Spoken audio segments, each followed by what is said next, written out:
Halo semuanya, selamat datang di podcast edukasi yang membahas seputar isu-isu ketatanegaraan, politik, dan kewarganegaraan. Saya sendiri Alrido, yaitu host yang akan menemani pemirsa sekalian pendengar podcast pada podcast kali ini.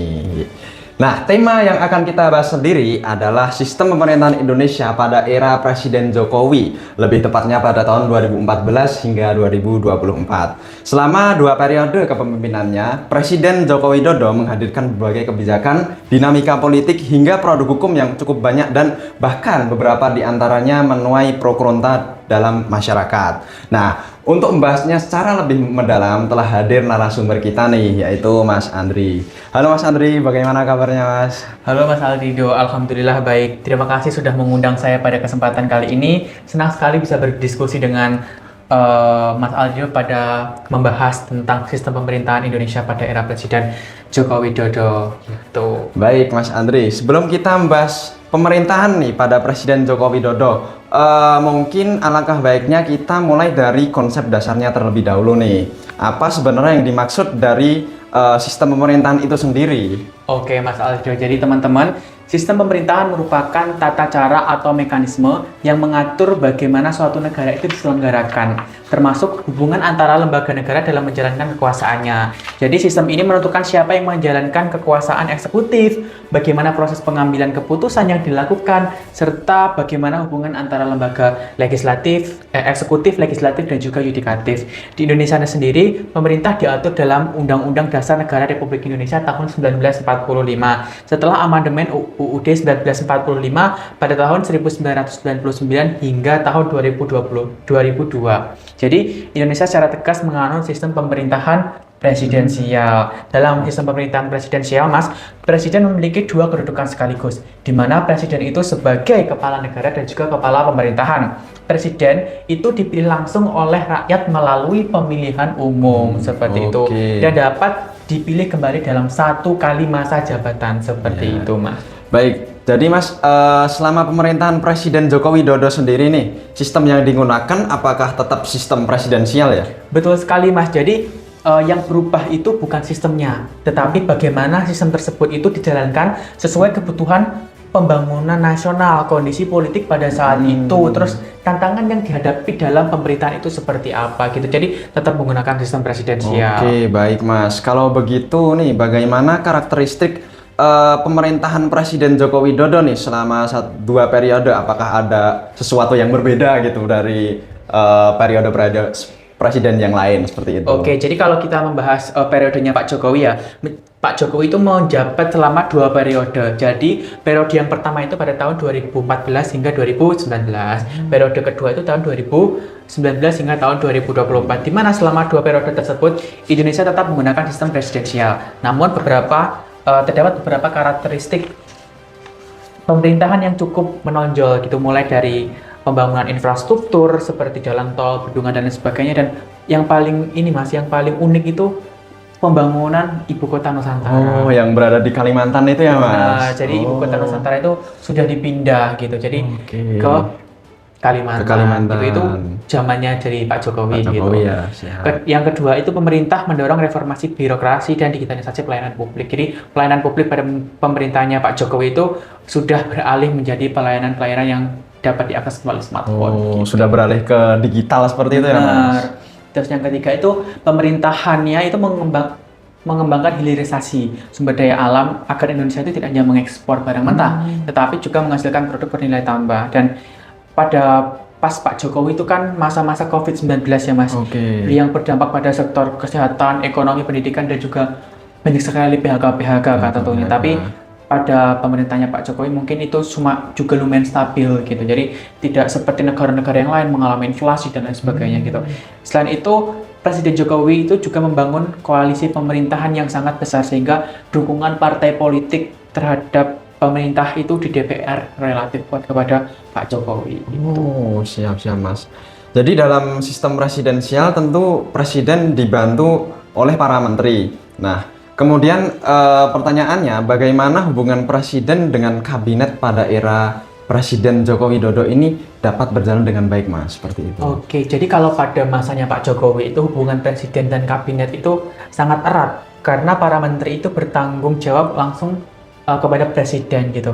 Hal tersebut diatur pada pasal 17 Undang-Undang Negara Republik Indonesia tahun 1945 yang menyatakan bahwasanya presiden dibantu oleh para menteri negara yang diangkat dan diberhentikan oleh presiden selama 2 periode di pemerintahannya. Presiden Jokowi itu membentuk yang pertama itu namanya Kabinet Kerja. Kabinet Kerja itu pada tahun 2014 hingga 2019. Dan yang kedua itu Kabinet Indonesia Maju.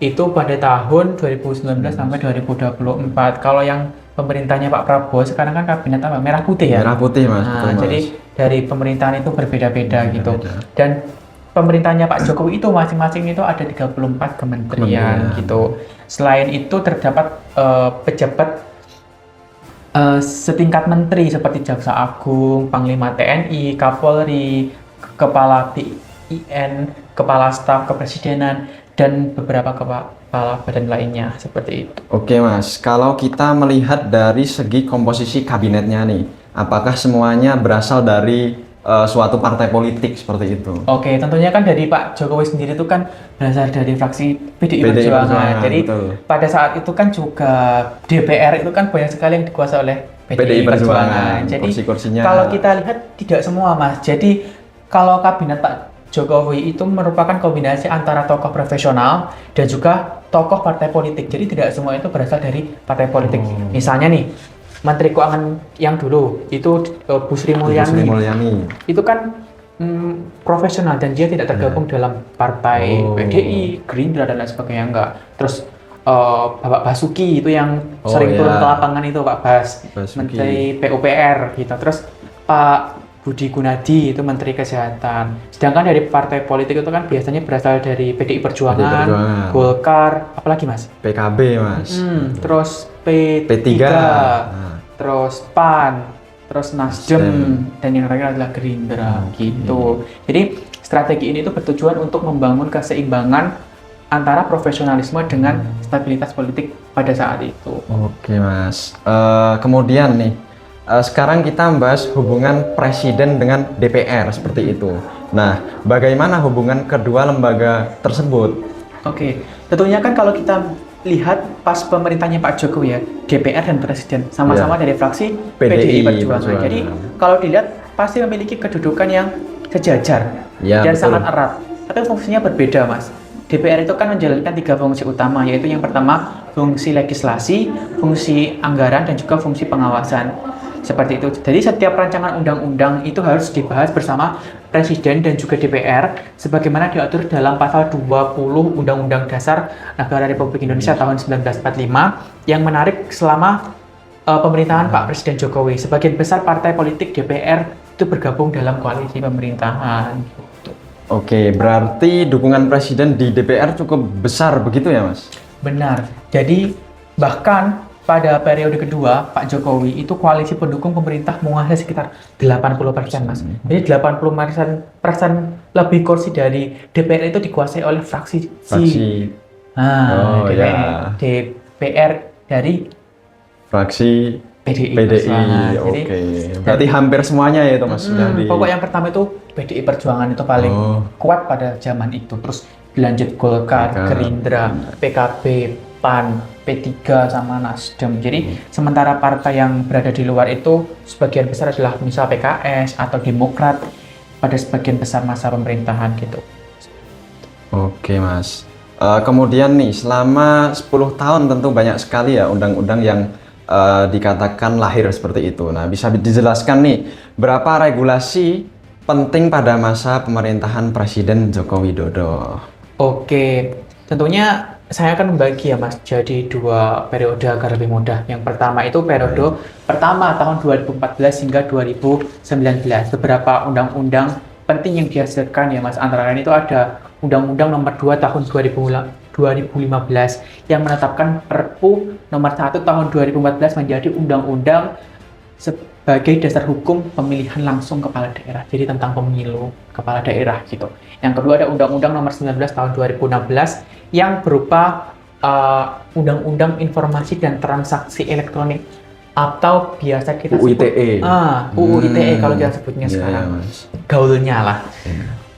Yang selanjutnya ada Undang-Undang Nomor 6 Tahun 2018 tentang kekarantinaan kesehatan. Karena kan pada saat itu kan tentunya maraknya ini ya, COVID-19. Mas, ya. Lockdown. Mau nggak mau ini memunculkan aturan baru yang dalam naungan undang-undang gitu.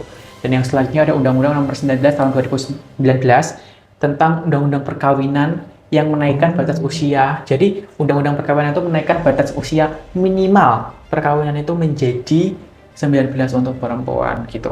Dan yang terakhir itu ada Undang-Undang Nomor 19 Tahun 2019 tentang perubahan kedua atas Undang-Undang KPK. Regulasi ini menjadi salah satu paling kontroversial, Mas dan juga teman-teman, karena menghadirkan Dewan Pengawas KPK serta mengubah status pegawai KPK menjadi ASN.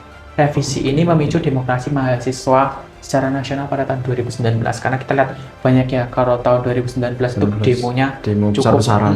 ya gara-gara Undang-Undang KPK. Terus kalau yang periode kedua ya Mas, itu tahun 2019 hingga 2024 itu ada banyak sekali, mulai dari undang-undang tentang minerba, terus Perpu tentang penanganan pandemi COVID-19, terus undang-undang tentang cipta kerja, undang-undang tentang Mahkamah Konstitusi, undang-undang tentang pidana kekerasan seksual, undang-undang tentang ibu kota negara nih Mas, yang fast-fast satset dibikinnya gitu. Terus undang-undang tentang hukum pidana, terus undang-undang tentang aparatur sipil negara, terus undang-undang tentang ITE tadi, juga undang-undang provinsi daerah khusus Jakarta yang mengatur Jakarta setelah tidak lagi menjadi ibu kota negara dan dipindah ke IKN seperti itu. Oke Mas, kalau melihat jumlah regulasi tersebut yang sudah Mas Andri jelaskan nih, tampaknya pemerintahan Presiden Joko Widodo ini memang cukup aktif begitu ya dalam pembentukan undang-undang. Gitu. Jadi sekarang kita masuk ke pembahasan terakhir Mas, yaitu mengenai mekanisme checks and balance. Apa sebenarnya yang dimaksud dengan konsep tersebut? Oke, jadi check and balance itu sama saja kayak kita ibaratkan CCTV. Mengawasi CCTV begitu. dengan Masnya, jadi saling mengawasi.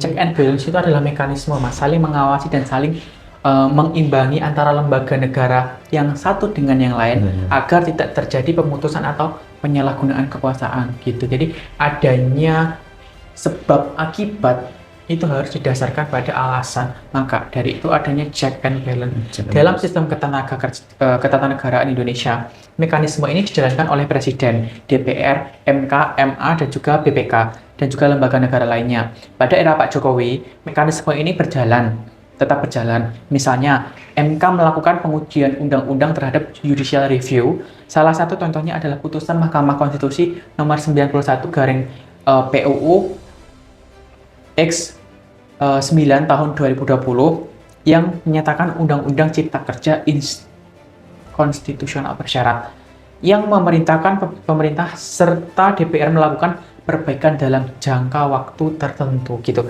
Jadi selain DPR menjalankan fungsi pengawasan melalui rapat kerja dan kementerian pembahasan APBN, penggunaan hak konstitusional seperti hak interpretasi, hak angket maupun hak lainnya. Namun demikian beberapa pengamatan menilai bahwasanya dominasi koalisi pemerintah di DPR membuat fungsi kontrol politik terhadap pemerintah belum berjalan secara maksimal karena kan didominasi oleh Partai PDI Perjuangan. Gitu.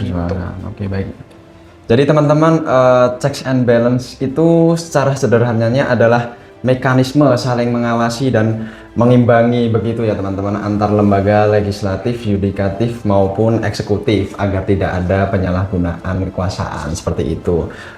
Baik Mas Andri, dari diskusi kita hari ini dapat disimpulkan bahwa selama 2 periode kepemimpinan Presiden Joko Widodo itu sendiri, Indonesia ini tetap menjalankan sistem pemerintahan presidensial sebagaimana diatur dalam Undang-Undang Dasar 1945. Pemerintahan Presiden Joko Widodo ini ditandai dengan fokus pada pembangunan infrastruktur, reformasi birokrasi, digitalisasi pelayanan publik, serta pembentukan berbagai regulasi-regulasi yang strategis seperti itu.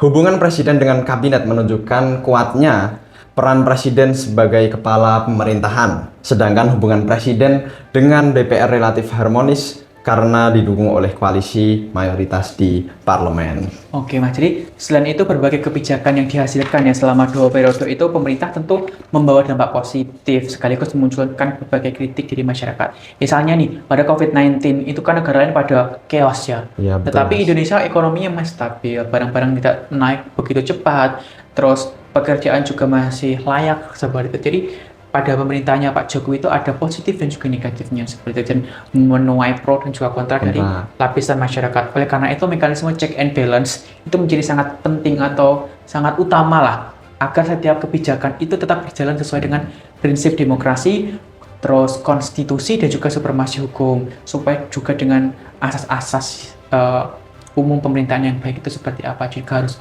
balance. Gitu. Oke Mas, baik. Terima kasih banyak Mas Andri atas penjelasan yang sangat komprehensif ini. Dan terima kasih juga kepada seluruh pendengar yang sudah setia mendengarkan podcast ini dari awal hingga selesai. Nah, semoga pembahasan hari ini dapat menambah wawasan kita mengenai sistem pemerintahan Indonesia pada masa Presiden Joko Widodo. Saya Alrido. Dan saya Andri. Sampai jumpa di episode podcast berikutnya. Tetap kritis, terus belajar, dan salam konstitusi.